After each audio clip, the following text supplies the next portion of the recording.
आज हमें समाज में ऐसा माहौल बनाने की भी जरूरत है जिसमें लोग शिक्षक बनने के लिए स्वेच्छा से आगे आए। अभी जो स्थितियां हैं उसमें हम देखते हैं कि लोग डॉक्टर बनने की बात करते हैं, इंजीनियर बनने की बात करते हैं, एमबीए करने की बात करते हैं, टेक्नोलॉजी को जानने की बातें करते हैं।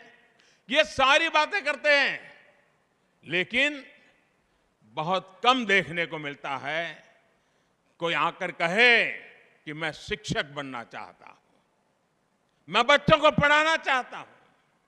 ये स्थिति किसी भी समाज के लिए एक बहुत बड़ी चुनौती होती है। ये सवाल उठना बहुत आवश्यक है कि हम नौकरी के लिए बच्चों को पढ़ा रहे हैं, तनख्वाह भी मिल रही है, लेकिन क्या हम मन से भी शिक्षक है क्या? हम जीवन भर शिक्षक है क्या? क्या सोते जागते उठते बैठते हमारे मन में ये भावना है कि मुझे देश के आने वाले भविष्य को गढ़ना है, बच्चों को हर रोज कुछ नया सिखाना है?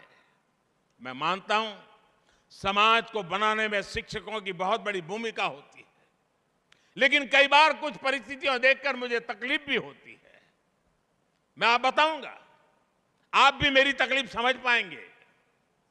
मैं कभी कभी, क्योंकि मेरे मन में, जैसे अभी रूपाला जी ने वर्णन किया ना, मैं मुख्यमंत्री बना तो मेरी दो इच्छाएं थी, व्यक्तिगत दो इच्छाएं।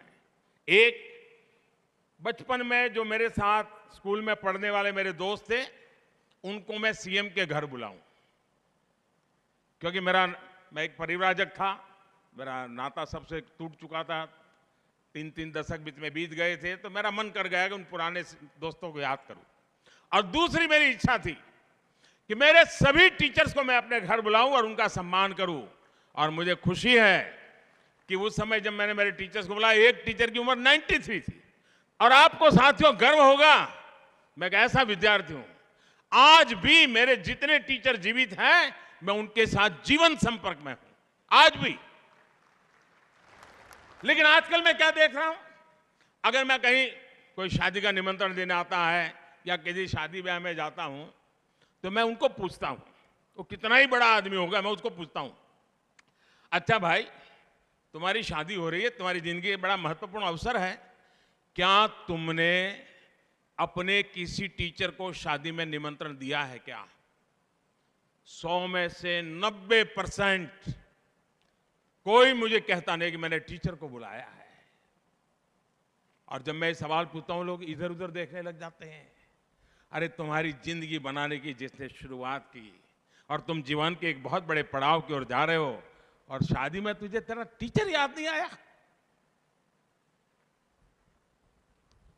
ये समाज की एक सच्चाई है, और ऐसा क्यों हो रहा है ये हम सबको सोचना चाहिए। और इस सच्चाई का एक और पहलू है, जैसे मैं ऐसे लोगों को पूछता हूं विद्यार्थी के बारे में, तो मैं टीचर को भी पूछता हूं। मैं बहुत से शिक्षकों के कार्यक्रम में जाना पसंद करता रहा हूं, बहुत सालों से जाता रहता हूं, तो मैं उनको जरूर मिलता हूं तो पूछता हूं। मैं छोटे छोटे स्कूल के कार्यक्रम में भी जाता हूं और उनके टीचर्स रूम में बैठ करके उनसे पूछता हूं। मैं पूछता हूं, अच्छा बताओ भाई, आप 20 साल से टीचर हो, कोई 25 साल से टीचर हो, कोई 12 साल से टीचर हो, आप मुझे 10 विद्यार्थियों के नाम बताइए, अपने जीवन काल के 10 विद्यार्थियों के नाम बताइए जो आज जीवन में इतनी ऊंचाई को प्राप्त किया है कि आपको गर्व हो रहा है कि वो आपका विद्यार्थी था और उसका जीवन सफल हुआ है। मुझे दुर्भाग्य से कहना है, बहुत सारे टीचर मुझे जवाब नहीं दे पाते हैं कि मैंने 20 साल टीचर तो रहा, हर दिन आया, बच्चे मेरे साथ रहते थे, लेकिन कौन 10 विद्यार्थी अपनी जिंदगी में बना पाए और उसको मुझे याद है कि नहीं, उसको मुझे कुछ समझ रहा है कि नहीं, तो 0 रिजल्ट आ रहा है दोस्तों। यानी डिस्कनेक्ट दोनों तरफ से है, ये विद्यार्थी और टीचर दोनों ही तरफ हो रहा है। और साथियों, ऐसा भी नहीं है कि सब बिखर ही गया है। हमारे खेल के मैदान में आपको स्थितियां बिल्कुल अलग मिलती हैं। हम देखते हैं कोई खिलाड़ी अगर कोई मेडल लेकर के आता है तो सबसे पहले अपने गुरु, अपने कोच को प्रणाम करता है।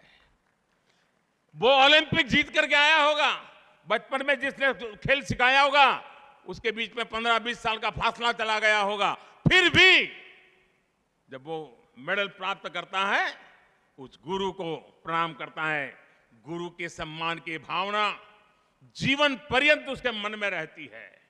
ऐसा इसलिए होता है क्योंकि गुरु या कोच उस खिलाड़ी पर व्यक्तिगत रूप से फोकस करता है, उसकी जिंदगी के साथ जुड़ करके उसको तैयार करता है, उस पर मेहनत करता है।